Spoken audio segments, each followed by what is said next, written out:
More than a pleasure to have one of my favorite senators, actually. He may not know this. And I was delighted. The other day, I saw a great tweet from him. I retweeted it.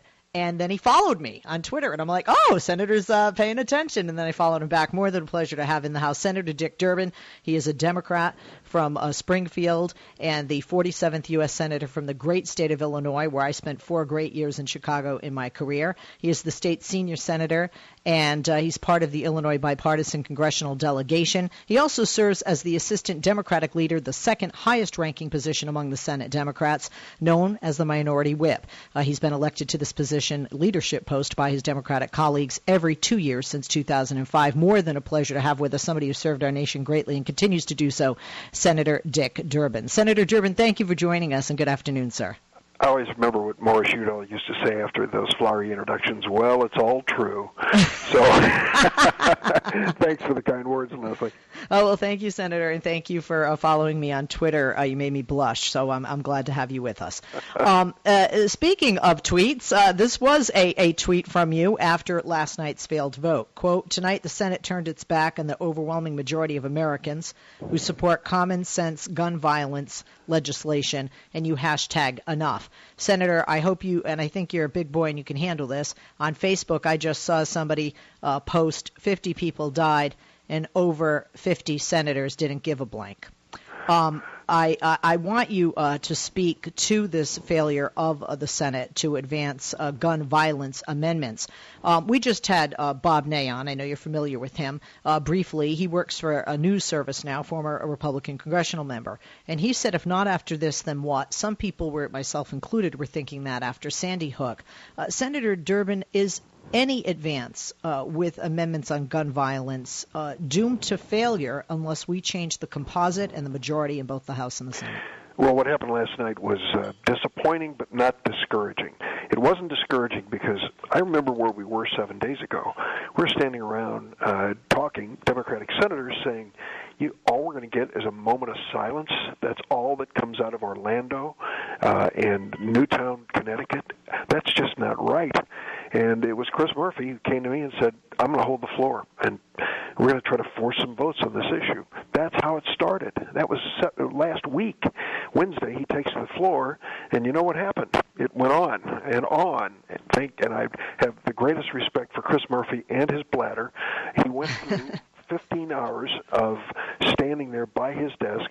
40 Democratic senators showed up to support him at various times. I stuck around until 1 in the morning. All of us determined to get a vote, and we got it. Now, the outcome wasn't what we wanted, but not surprising. But what happened in the process, you've already pointed to. We're in a new era here. It's an era of tweets and Facebook, and it's an era that I think is going to change this conversation. It's going to engage more people. They're going to feel, my daughter, out of nowhere in Brooklyn, New York, says, Dad, are you in on the filibuster? People are following this instantly, and you watch the board light up from the tweets across America and even beyond. I think momentum is building, and I think the Republicans are in such an indefensible position. 90% of the American people agree with the basic premise. Should we make it harder for a suspected terrorist to get his hands on an assault weapon? Why, of course we should. And that's all we're trying to do. And that, I think, is a good start for this conversation. Senator Durbin, you said, quote, after September 11th, our country vowed that we would never again allow Americans to be slaughtered by terrorists like that. So we changed the law. We tightened security at our airports to prevent that kind of attack from happening again. And tonight the Senate, referring to last night, turned its back on victims of gun violence from Orlando to San Bernardino, from Newtown to the streets of Chicago. Tonight the Senate voted to allow suspected terrorists to continue to purchase firearms and explosives. The Senate voted against requiring background checks for gun sales, something the overwhelming majority of Americans want. Why? Because too many senators don't have the guts to stand up to the NRA, lest we slow the arms trade in America by a fraction in the naming of protecting our communities. Too many guns are getting into the hands of dangerous people, and that must change. We won't stop pushing these reforms until they do.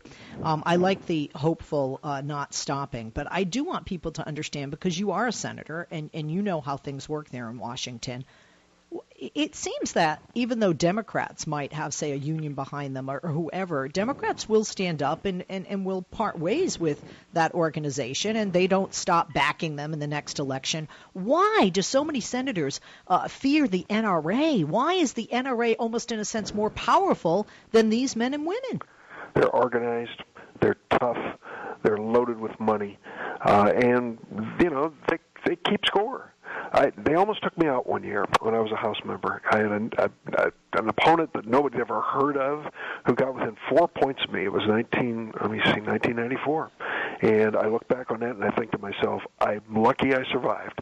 But the fact is that we're going to stand up to them and we're going to beat them. And what we got to say to people across America is if you don't like what they stand for, stand up for somebody who's willing to take them on. Those people, it's a pretty lonely battle when they organize and come at you. But if people are supporting members of Congress in both parties who have the guts to take them on, you can beat them. I beat them that year. It's close, but I beat them. And you can beat them again. I just think public sentiment is moving away from them. They're taking such bizarre positions. Imagine, if you will, they won't agree with the premise, which we say if you're on a suspect terrorist list, you should not have easy access to firearms, let alone assault weapons. I mean, that's so obvious. You must have read about this poor young woman who was in that Pulse nightclub in Orlando. She turns on the Snapchat video as the firing starts, and the Snapchat video goes for 9 seconds before she drops it. She's shot and killed. 17 rounds were recorded in that 9 seconds. That's what was going on the dance floor at the Pulse nightclub. And that is unthinkable, that someone who fancies themselves as a would-be terrorist is going to have access to that kind of a weapon. I agree with you. Senator, there's a lot of finger-pointing from people like Donald Trump toward people on the left, despite Hillary Clinton, presumptive Democratic nominee, from actually doing what he says no Democrat does, which is calling this radical Islamist terrorism or terrorist. Senator, you know better than we do how you get laws passed and also how you have to keep fighting when you've had 4 measures restricting gun sales after the massacre in Orlando. Some would say Delta setback. You say it's just a delay, and I'm not Pollyanna, but I'm going to go with you on that one. Does it matter what it's called, Senator, or does it matter how we prevent it and how we stop it, especially for the next time? Well, it makes a difference how you characterize the debate. I've spent a big part of my congressional career in the House and the Senate fighting the tobacco lobby, and I was doing okay, banning smoking on airplanes and things like that, with Senator Frank Lautenberg was my partner in the effort. But I'll tell you what turned the tide. It turned the tide when we said, let's take this on as a children's issue, and we put together an organization called Tobacco Free Kids, and off we went. Inspired, I think, many of the state lawsuits and a lot of dramatic changes when it comes to tobacco products in America. So now we're, I think, at another inflection point here. We're at a point now where this conversation about guns is becoming a conversation about would-be terrorists and guns. And that, I think, is a legitimate transition into an issue much harder for the NRA to deal with. Why do you think the Republicans are talking to Susan Collins about an alternative they can vote for? Because it's just hard as heck to go home to Main Street America and explain why you voted down Dianne Feinstein's effort to keep guns out of the hands of terrorists. I mean, most people say, why would you make it easier for a person to buy a gun if we think they're a suspect terrorist? So I think we're going to see a change in tactics because terrorism is now legitimately part of the conversation, and we're going to see a change in our approach as we use social media to build our base.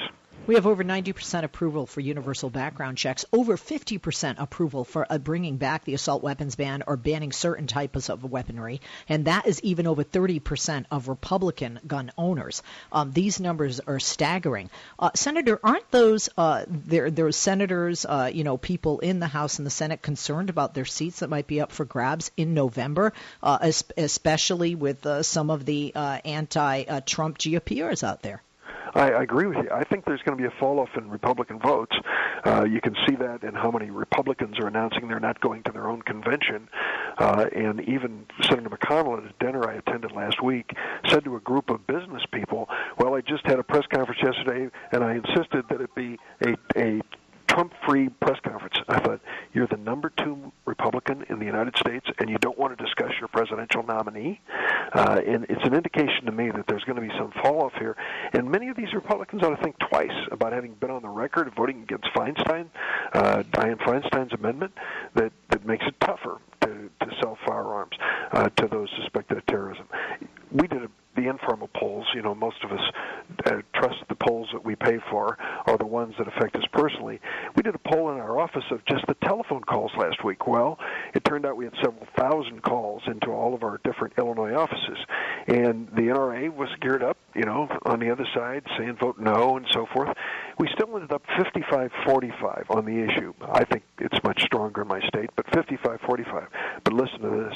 When we got to assault weapons, it was 85-15. People are fed up with these killing machines that people are buying. They don't have any relationship whatsoever to self-defense or sporting or hunting. I mean, from where I'm sitting, they are just military weapons that shouldn't be sold. I think this is going to be another big issue soon.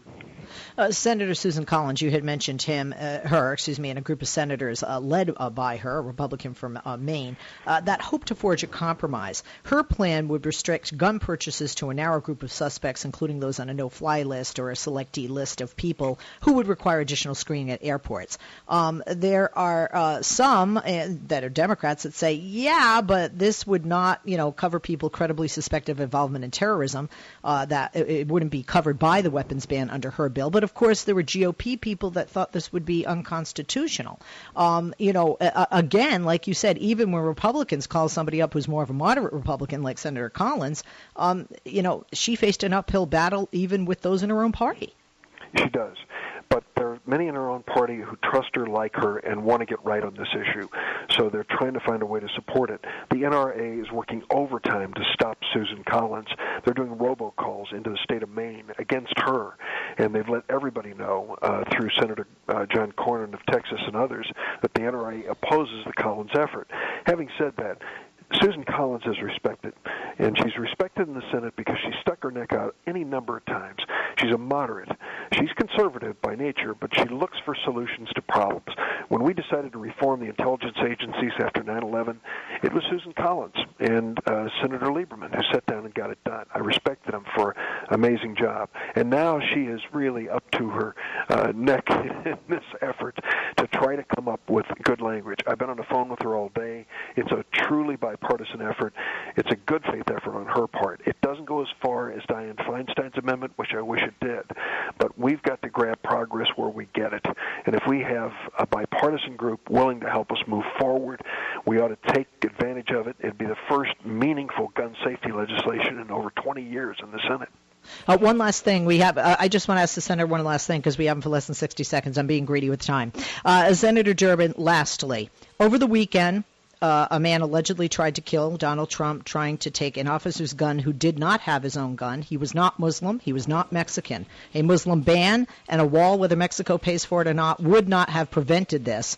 Obviously, if he had had a gun, legislation like this could have thwarted such an attempt. When we see Hillary Clinton saying enough and Democrats saying these are things we can do to prevent and reduce the amount of victims of not only terrorism but gun violence in our nation versus Donald Trump, are you hopeful that we will keep our presidency in Democratic hands in November with his not only rhetoric but his proposals after massacres like Orlando? Yes, I am. I really believe the American people want to have a solid leadership that they can trust. I don't believe Mr. Trump is fit for presidential office. I think he's demonstrated that over and over again. His dividing of America, the anti-Muslim rhetoric and the like, ignores the obvious. It was another fellow Muslim who reported Mateen to the FBI and said this man's saying things which are dangerous. And that man recently wrote an article explaining why he did that and why it was important to him as an American Muslim to do it. There are 3.3 million American Muslims. They are law-abiding, patriotic, good people. And for Donald Trump to disparage immigrants to this country or people of the Muslim religion is un-American and unfair, and it doesn't move us toward our goal of a strong, diverse nation that cares for one another. Senator Durbin, thank you, and I'm glad that we're Twitter buddies. Senator Durbin can be followed on Twitter, speaking of, at Senator Durbin, Durbin, for those that didn't know. The website is durban.senate.gov.